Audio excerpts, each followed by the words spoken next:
All right, happy fall, everybody. This is Laura with Jot and Tittle Vintage Typewriters. Welcome to today's video as we enjoy this Olympia SM7. This one happens to be from 1963. These came in 3 different colors: blue, pink, and then the white.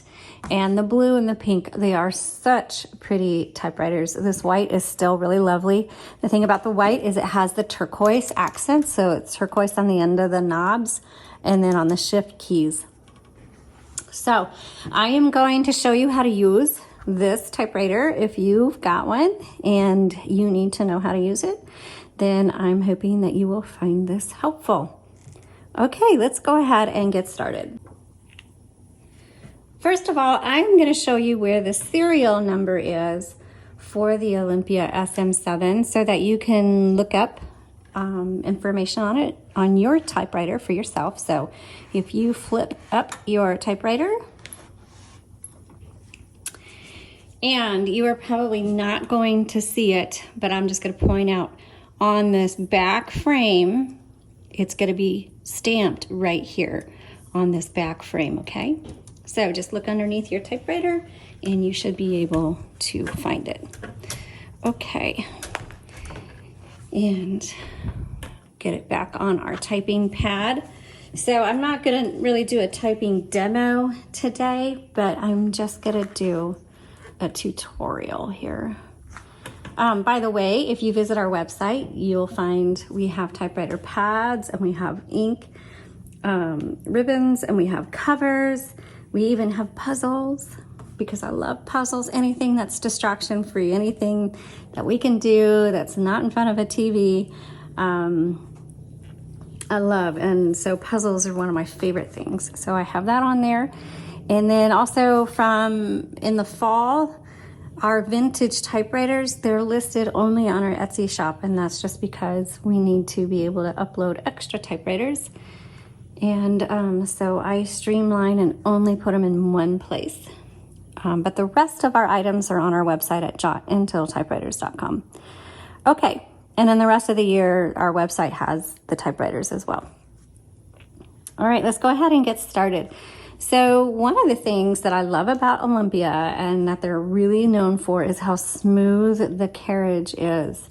And this one is no exception. It actually feels like it's floating on air. So to move your carriage, there's a button right here and right here. And you just press down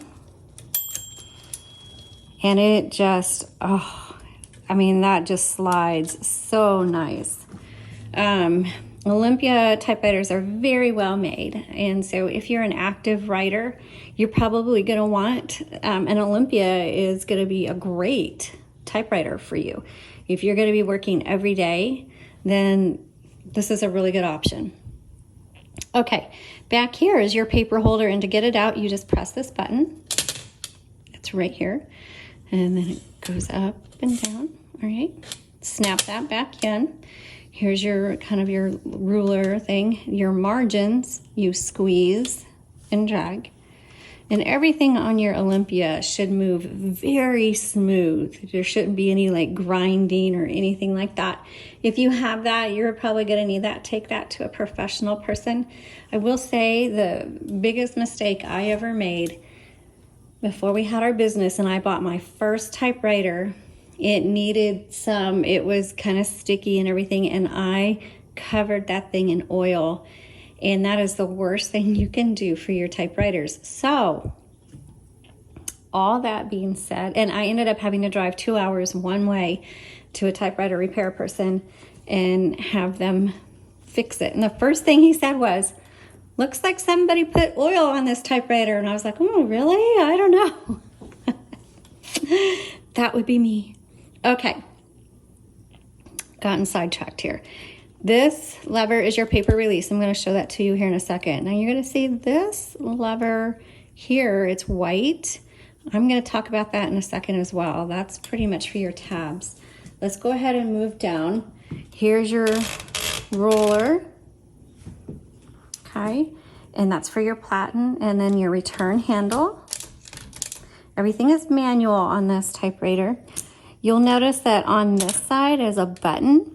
And what that is when you turn your handle, you'll hear it click. And so let's say when you're loading your paper, which you load your paper by putting it right here. By the way, this is like a paper guide. And that's handy if you're writing a multi-page project. You want your margins to line up. So even though you set it here, if you load your paper, you know, each time you load a paper, it might be loaded in a slightly different spot. And so your margin's gonna be uneven. That's where the paper guide comes in handy. All right, so you load your paper. You just set it there and turn the handle, make sure it goes underneath the metal bar. And let's say you're trying to line up with an existing line and it's not quite lining up because you keep turning it and it's just slightly off. You just press this little button, turn the handle. Here you go, and now you can line it up much better, okay? That being said, well, let's go back up here. This is your paper release. So if you load your paper and it's crooked, you just use that paper release to line it up, or if you want to take it out, voila. Just make sure you re-engage, otherwise that paper is not going to turn properly. Over on the left side, you're going to see 3 red tick marks. That is your line selector. So it's going to advance 1, 2, or 3 lines, and then there's a red dot all the way at the top. And if you go all the way up and you click it onto that, it's not going to do anything. It's kind of more for travel, or if you're not using it and you just kind of want to lock the typewriter up, that's what that is for. Okay, so now I am going to move this carriage over to the left. And the reason is we're going to open up this top so that we can look at the spools. And in order to open up the top, this handle has to be out of the way. So we're going to scooch that over to the left. You'll see kind of these 2 grooved areas right here. I put my thumbs on there and then I just pop. And it's sticky. There you go. And you just pop that off. And here we go. You'll see some metal spools. Now this takes a universal ribbon. So if you need a ribbon for your Olympia SM7, just go to our website at jotandtittletypewriters.com. Actually, the link is in the description below, and you'll see options for ribbons, and any of the universal ribbons are available. Now, let's say you have your original spools, but you would like fresh ribbon. If you just select the custom ribbon option, then follow the instructions. And what you do is you send us your spools, we'll wind it for you and mail it back. Okay, so the thing about Olympia is you can't just pull the spools out like you can with the Smith Corona. There's actually these little metal arms, voila, right there. So you just pull that back and then you pop the spool off. Okay, very easy. And then you just pop it back on. And then make sure you have it threaded properly through all the little guide wires. Make sure black is on top, red is on bottom. Also, you will find you have to thread it in here and here. There is, if you go to the product listing link and click on that, you'll see photos for this typewriter. And in it, you'll see a photo of this area. And in that way, you can take a look and see how it's threaded and kind of match that when you're threading your ribbon. Please keep in mind that sometimes you have to go back, sometimes you have to kind of come in between and down and under and through.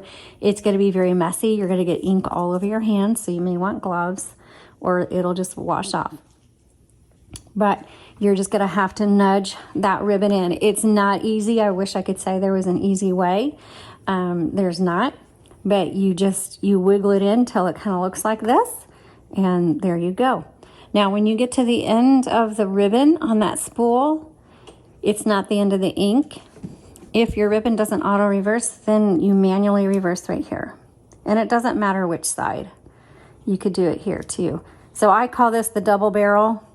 You just pop that double barrel. And the nice thing is you can reach it when the cover is on it too, so you don't have to take the cover off. All right. Excuse me, we're gonna put this cover back on, and to get it back on, you're gonna see there's a notched area. Can you see that? I can't tell. Right there. And then there's a metal piece that sticks out here.